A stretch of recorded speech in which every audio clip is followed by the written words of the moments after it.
diet, change your life, change the planet.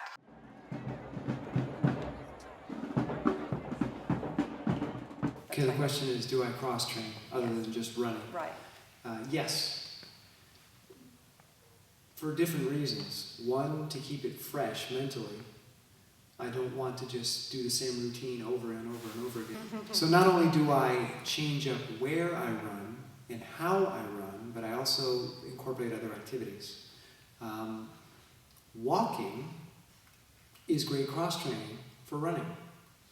And you may not hear a lot of runners say this, but a mile traveled is a mile traveled. It doesn't matter how fast you did the mile. If you went a mile, you went a mile. The last couple of workouts, in fact, that I have done, I put on my big winter boots, I'm in Vermont, and I just walk through the woods. I'll go out there and I'll walk for an hour or two. And to me, that's a workout, because I'm using the same muscles. And it's going to take longer to do it than if I was running. So it's actually, my body is adapting for a longer period of time. The body has two major fuel sources, fat and carbohydrates. Ideally, the body wants to burn fat. Sugar is a survival fuel. It's the fight or flight fuel. It gives you a lot of energy, a lot of power for very short efforts.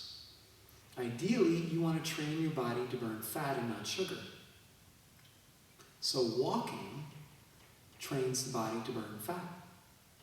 And fat is a more abundant fuel source on the body. We have very limited sugar stores in our body, but we have unlimited fat stores. I don't care how thin you are. Myself, I probably have 4 to 5% body fat.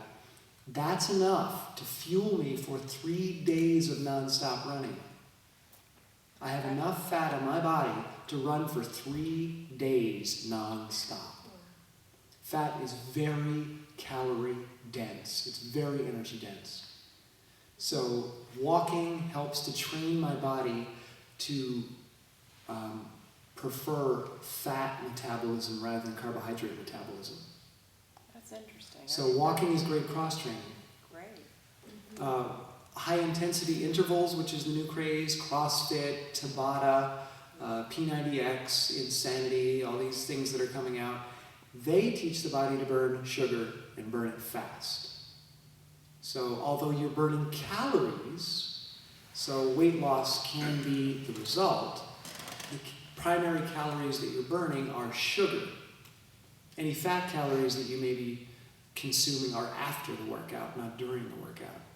But you're teaching your body to primarily burn sugar in those. I think weights are a great form of cross-training.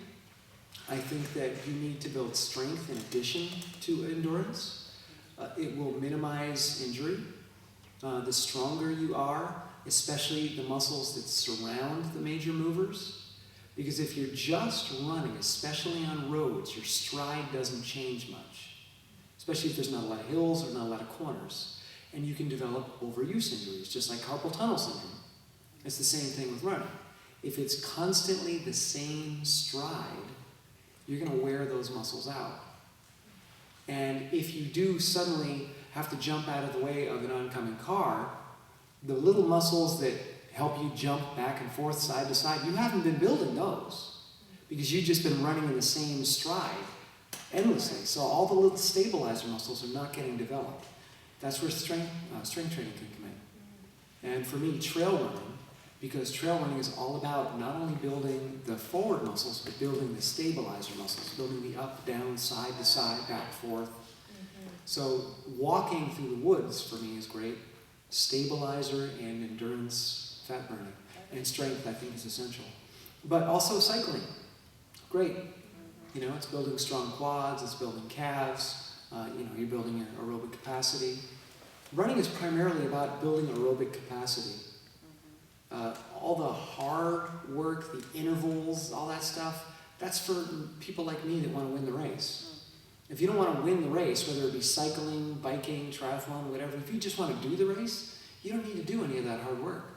You just build your aerobic capacity. That's the easy stuff. Only the people foolish enough to try to win the race really need to suffer in training.